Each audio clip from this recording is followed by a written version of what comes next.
Hey guys, in this video I'm going to talk about why dogs who live in homes with what we would consider the best homes tend to be neurotic and unbalanced many times. I'm going to explain why that happens and what we can do to avoid that syndrome. So when I was growing up, when I was 12, my family moved from California to Central America. So I grew up in Honduras, Guatemala, I spent some time in Venezuela. Now those are all third world countries, so they tend to be poor countries. Obviously there's a wealthier upper class, and they tend to practice more Western culture beliefs about dogs. But those who actually live in the third world part of those countries are poor. They're far more concerned about putting food on the table for their kids and clothing them than they don't even have the opportunity to humanize a dog if they want to, because they don't have the wherewithal. So here's what I remember about that. Even though I was young when I lived there, I still remember how you would see street dogs all the time on the streets, and they seemed to be very streetwise. They were very savvy. They knew where to go to find food. Even shade and water were commodities. Sometimes, you know, the most important thing was to find a spot of shade. And the bite statistics in third world countries, not just in Central or Latin America, but all over the world. In Asia, I saw the same thing happen when I did Caesar's Recruit in Asia a few years ago. The same thing in the poorer areas. Dogs would run in packs, or they would run, you know, they'd partner up. And the bite statistics in those countries are super low. They're nothing like they are here in America. And I knew why, because I know that it's when we humanize our dogs is when we tend to have these issues with our dogs, because we're no longer seeing the dogs and respecting the dogs for what they are, which is dogs. It's what they deserve and are entitled to be treated as, is dogs, not people. They're not fur babies. To them, they're actually dogs. And so those dogs tend to be the most balanced because they haven't been coddled, the wrong things haven't been nurtured, they know what their role is in the home, if they're even allowed in the home. Now, I'm not advocating that everybody treat their dogs like they would in a poor third world country in terms of the bad part of that, which would be the lack of vet care and maybe not the best food and so on and so forth. But the attitude of people in those countries tends to be the dog has this place and my family has this place. So one of the ways that this has played out and really helped benefit me was people have often asked me why I feel comfortable pulling dogs from these high-kill shelters like Devore, for example. I think I've pulled about 11 dogs out of there this year so far. And of course, there's no, in this particular shelter, there's no way to evaluate these dogs because the way the shelter is set up, they don't allow people to go in and evaluate the dogs. They don't have play groups or social groups. They don't walk them. In fact, the only way that somebody can see a dog is if they have interest in them. They can set up a meet and greet and that's it. So I'm really taking a risk, and those of us that pull these dogs are really taking a risk because we don't really know. They haven't been evaluated, or if they are evaluated, they're evaluated improperly. So why is it that I feel comfortable taking these dogs out? And I'll tell you why, is because dogs that wind up at that shelter typically tend to be strays. So these are dogs that have basically existed by living on the street, by knowing what to do and what not to do to stay alive. They are not coddled, they're not spoiled. The dogs that I have up here right now, the husky in particular, is absolutely amazing. I've worked with a lot of huskies that come from really good homes that are lunatics. They bite, they're dog aggressive, there's, you know, all kinds of things going on with him. This dog is so balanced. He knows how to connect with me. He knows how to get along with other dogs. Like, he just came into my pack and everyone was like, hey, what's happening? I mean, there was no big, you know, explosion of excitement or anything. And that was the way it was in Latin America when I lived there. You could see the same thing where dogs just kind of knew how to be. They were very confident and sure of what their role was supposed to be. And so to me, it's a lesson that many of us can follow. We look at the bite statistics, we look at the level of balance of the dogs and how social they are. You know, one of the biggest reasons that people come to me is because of interpack aggression, or dogs that are aggressive or reactive on the street. And they often feel that this is pretty normal, right? Because there's so much of it. I mean, I'm sure if you don't have a dog like that, you know of somebody that does have a dog that is reactive.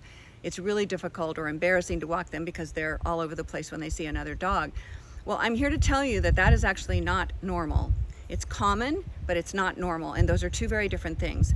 For example, if you knew of a person, if you had a friend that you wanted to take someplace to the gym or to an event of some kind, but you had to stop and go, you know what, they're not very good with people. I mean, they tend to want to attack people all the time.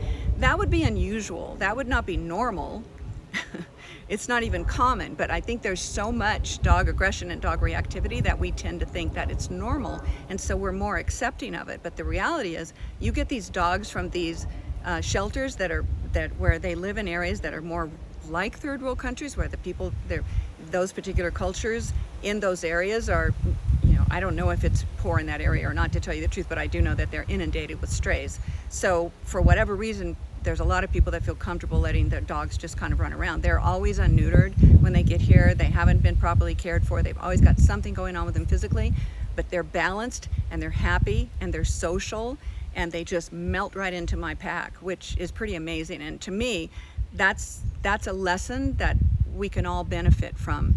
I get a lot of dogs that are highly trained, dogs that are highly trained in agility, dogs that are highly trained in bite work, or they're just high obedience trained dogs. They sit, stay, come, they lay down, they do all of these things just like that, but they're not balanced. So they know how to do all these things obedience-wise, but they're not balanced. It's similar to somebody that's got, 5 PhDs, but they're not right, right? There's something going on, they're neurotic, or there's something going on in their head and they're not balanced, but they have degrees. So it's the same kind of thing. I care much more about whether my dogs are balanced and can be social with other dogs and integrate with other people than I do whether they, sit, stay, come perfectly.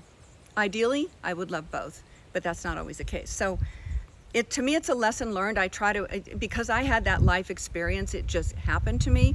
I was really lucky because I could see the difference. And when you come back to the States or to any Western culture, and even in Asia, for example, there's a lot of wealth in Asia, but there's a lot of poverty as well.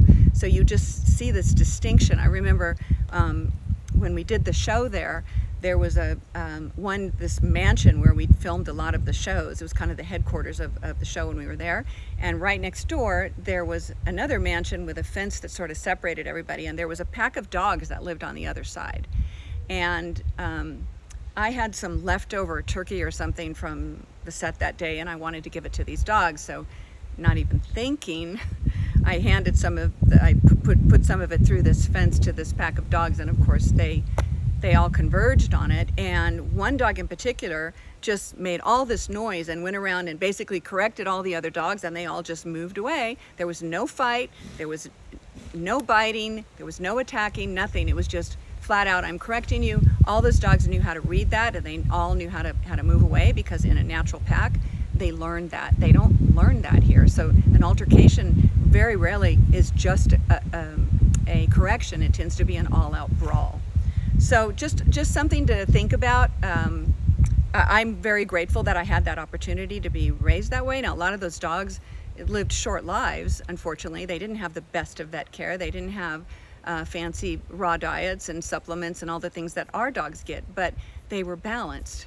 That's the distinction. So hopefully you can take something from that and sort of look at it in your own relationship with your dog and see that coddling your dog or giving your dog excessive amounts of unearned affection or all this privilege without asking for anything in return, even basic respect, like don't bulldoze your way through the house, don't block me when I go through thresholds. If you can just address some of those issues as opposed to letting the dog run the household, you're going to get a far better dog.